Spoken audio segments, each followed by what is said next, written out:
In the late 1980s, in a small village called Devutlo, part of the Luburgas district of Kirklareli, ordinary life suddenly took on a terrifying turn.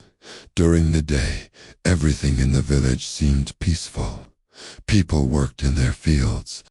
Children returned from school, and in the evenings neighbors gathered in the square to chat. But at night, everything changed. A thick fog would descend upon the village, swallowing every corner in silence.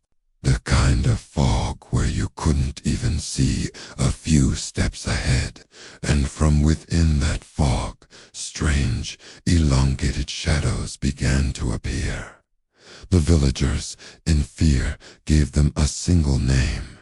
The Black Grandfathers. At first, the animals began to die. Goats, chickens, and dogs in the barns were found lifeless in the mornings with no clear cause. Some looked as if they had frozen in fear, eyes wide open. Others were torn apart. Villagers claimed they heard whispers moving past their homes at night. Doors creaked open on their own, and shadows appeared at the windows. One woman said she heard heavy footsteps on her roof at midnight, but when she went outside, there was nothing there. The elders spoke of an ancient curse, while the younger ones told scary stories to each other, only fueling the fear that gripped the village. Word of the strange happenings reached as far as Istanbul. A young journalist, known only as HB, decided to investigate. He took a small camera and traveled to the village. At first, the locals were hesitant to talk, but eventually, testimonies began to surface. A shepherd swore that on a foggy night he saw 3 tall, dark figures approaching him, only to vanish suddenly. Another villager claimed he found strange symbols drawn on his door, in charcoal symbols no one in the village recognized. A young boy said that within the fog, he saw something watching him from a distance, something shaped like a man but with glowing white eyes. HB recorded these accounts, stayed up through long nights, and set up cameras around the village. He filled pages of his notebook with observations. But after days of waiting, nothing extraordinary appeared on his tapes. The only thing he captured was the fear in the villagers' eyes. Disappointed, he prepared to leave. Before going, however, he handed his camera to a local boy and said, "Maybe you'll capture something I couldn't." Just a few days after the journalist left, a nightmare unfolded. One morning, the villagers woke to find 7 people brutally slain. Their bodies were unrecognizable, torn apart. On the wall of one house, written in blood, was a single name, HBTHE. Gendarmerie quickly intervened. The journalist was taken from his home and interrogated for hours. Why had he gone to the village? What had he talked about with the villagers? But no evidence was ever found. He was released. And yet, only days later, his notebook and some of his belongings were discovered deep in the forest near Davutlu.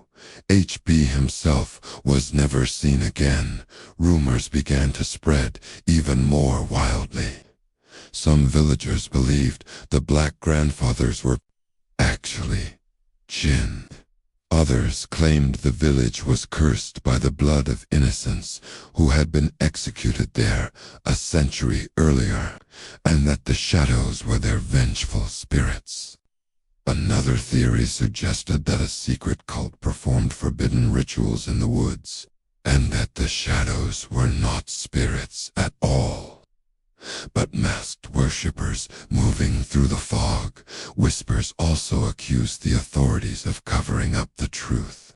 Some believed the 7 dead were people considered dangerous by the state, and that the story of the Black Grandfathers had been spread deliberately to hide the killings. Yet villagers continued to swear they saw strange things at night. A woman said she still saw shadows circling her home. A child claimed he dreamed of the missing journalist, who told him, "Leave this place." Despite the countless rumors, the case was never solved. Official records contained almost nothing. The fate of the journalist, the truth behind the 7 deaths, and the identity of the Black Grandfathers all remain mysteries. Even today, those who visit Devuto claim that on foggy nights, the shadows can still be seen moving among the trees. Some say they hear whispers in the forest, the lost voice of the journalist, echoing through the mist. To some, the Black Grandfathers were entities from another realm. To others, they were born from the villagers' fear, a mass hallucination that blurred the line between reality and imagination. But one thing is certain. After those events, Devutlo village was never the same again. And perhaps, even now, the Black Grandfathers still wander, hidden within the fog. So, what do you think? Were the Black Grandfathers truly paranormal beings? Or was the truth behind this mystery something far darker and all too human? What waits behind the door, you'll discover in the next video.